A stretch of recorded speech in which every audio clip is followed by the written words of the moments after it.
Hello everyone, it's Small Farmer 6710. Welcome back to the channel. Welcome back to day 80 on the big 132 model farm Diorama display. Can't believe it's already day 80. It's mad to think we're 80 weeks doing these episodes. So it's mad to think, but no, we have a lot of action on today. A bit of dump spreading, a lot of hedge cutting going on, a lot of slurry being put out, and we have a really big secret that Finbar is after letting out here. Why is there a digger being offloaded on his farm? We'll get to that later on. Very, very big news. Silage is being sold and a lot more is going on as well across the farm. So let's get into it. So in PJ's farm here, starting off, not too busy really. He has the 1200 on the cultivator there, and he's getting ready for the spring cultivations once the weather or once the ground gets a bit drier. So that's on the cultivator there, and we have a lovely mid Ford 7810, a lot cleaner than PJ's son's one.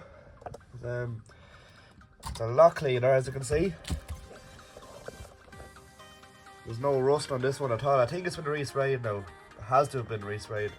But no, it's a good friend of PJ. He's always done a bit of spraying for him, and he said he'd bring out his 7810 for the sprayer today, and he's going to do the spraying for the winter crops. So he's going to spray all these around the farm. It was a bit too wet last week. He was going to get them last week, but it was far too wet, so conditions are a bit more acceptable there today. Moving down, we have a lovely 7840 Ford. From one Ford to another, we have a lovely 7840, and he's just pulling out. I'm not sure what he's doing, but he's on the road anyway. But we have a tractor overload here, so we do. We have two hedge cutters on the go, and then, as you may know from last episode, there was boys coming past Adrian's farm to do a bit of muck spreading for him. They're currently muck spreading here at the moment, and yeah, the Kramer is loading up muck into the spreader, and the Massey 7499 is on the spreader there. So they're spreading on the stubble there at the moment to have this field done, and they're doing the other top part of the field, which is plenty big. So they have enough work for today anyway. And these boys here, they're hedge cutting the field here, so they have two hedge cutters in. Adrian has his Sammy on the Shelburne Reynolds, which he didn't even have time to put the side panels on. I'm not sure if he forgot or he was just too lazy, but looks kind of cool without the side panels, I won't lie. But yeah, no, he's doing the roadside hedge up the field. And then we have another local contractor there with his McConnell. I think it's a 5500, one of the old ones, and he's hedge cutting there as well on the inside of the field, inside of the hedge there. And yeah, as you may know, the deadline, there's only about a month left of the deadline. The 28th of February, 1st of March is the deadline for the hedge cutting, and after that it's illegal to hedge cut. So they're getting all the hedge cutting done, making up for false time with the wet ground, so have to do all the field hedges now. Moving by Michael and James's yard, we have a lovely 6290 Massey with a Brahman bale trailer, and he has a big load of silage bales on the back of her there. He's after buying a bit of silage there that he got, as he's running a bit low on the fodder there, so he had to get a few loads there, just so he could survive for the next few weeks. This lad's running fierce low, so he's after coming a fair distance there today to get these silage bales for the best price available. Not much going on in James and Michael's yard, to be honest. Things are just parked up, but it's a good sign when there's no tractors in the yard, because that means everyone is busy and there's no sitting around. But at the back here, the backfield here, they're actually spreading slurry. So I think it's Michael in the T7260 Black Power, and he has the new slurry cat on the back, working tremendous, and he's very happy that he got the flotation tyres on it.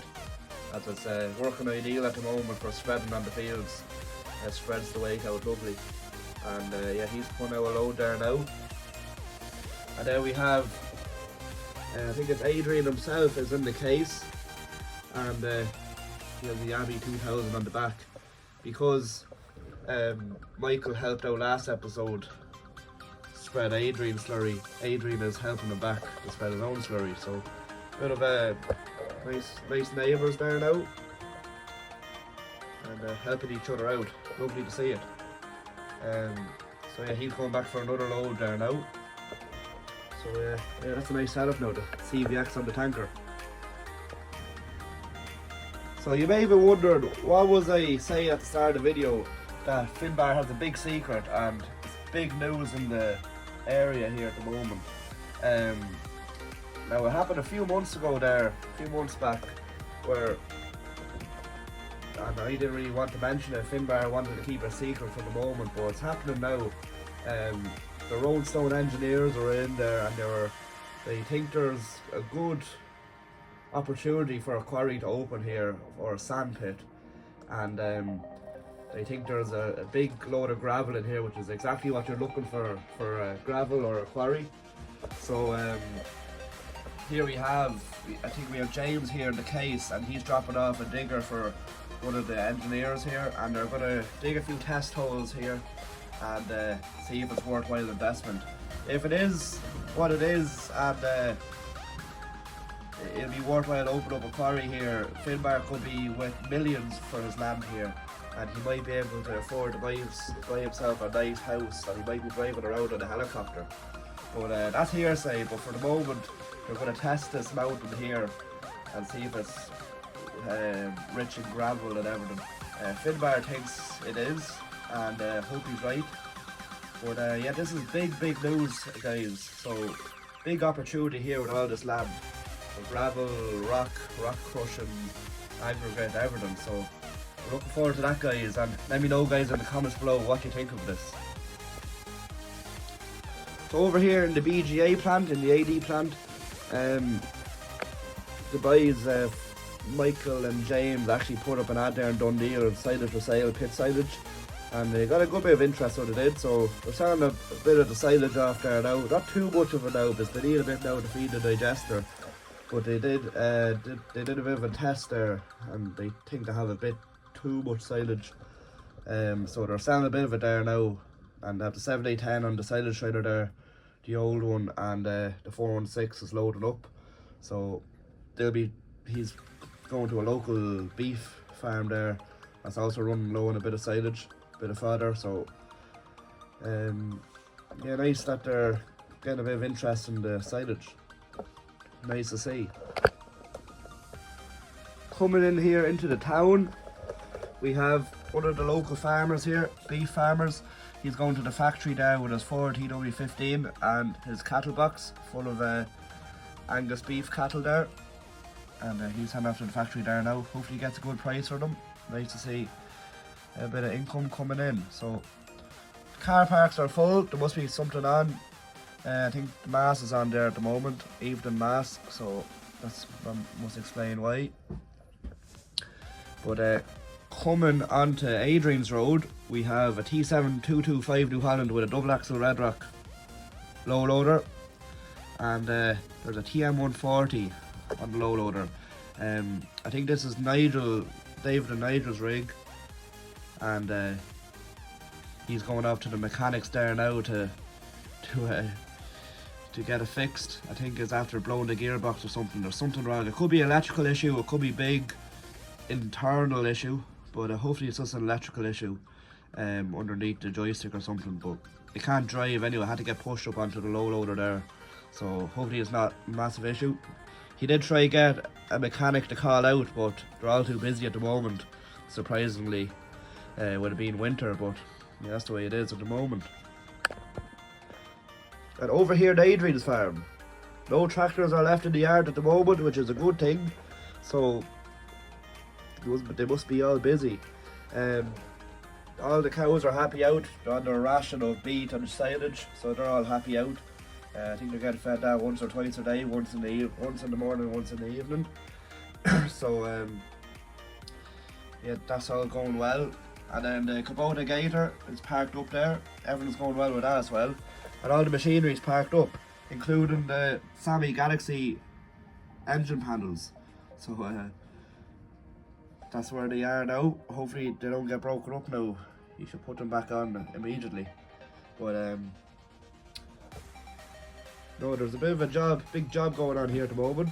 PJ's son, or Adrian's son, shall I say, he's going off on a muck cleaning job when he's mucking out a few farmers' pens there. There's a bit of peat moss the man has in the shed for bedding cows, and he wants it all cleaned out. So he's heading off with the Merlot, and then he has one of his friends in the Fendt and his other friend in his Ford A210, which he had to draw in there with his own tractor, as the Sammy's hedge cutting and the case is on the slurry tanker, so they had to get another tractor in. But the Ford A210, we seen this last episode, it was actually drawn up with the Red Rock silage trailer there. But yeah, no, they want to do with the dually dump trailer here, because they don't want the Red Rock getting rotten with the muck and all. They want to preserve the trailer. But yeah, they're heading off with a big job there now. Luckily the Merlot has the LED lights, the LED bar for working into the night, as I'm sure they'll need it. But yeah, not much else going on in the outer farm. Just the combine all sitting up. Won't be long till that's out. Well, it will be long till that's out. It'll be another 6 months. So yeah, it's sitting up inside the shed, keeping nice and dry. So that's about it for this side of the farm. So hopefully you enjoyed the video, guys. Let me know, guys, in the comments below what was your favourite part of the video, and let me know, guys, what you think of all the action going on here with the two hedge cutters, and most importantly, what do you guys think of this idea with the, you know, this land becoming a quarry? Do you think the neighbours will object planning to this? Do you think the community will be happy with it, as the traffic will increase massively? And what do you think their closest neighbours, James and Michael, what will they think? They might prevail of it, they might think it'll be a good idea, they might get a bit of a job out of it. But for now, we must time will tell, as the fella says. We'll get the results back and we'll see what the council says. But yeah, that's pretty interesting now. And yeah, hope you enjoyed the video, guys. Please like, comment and subscribe, and I'll see you again soon in the next video. Bye for now.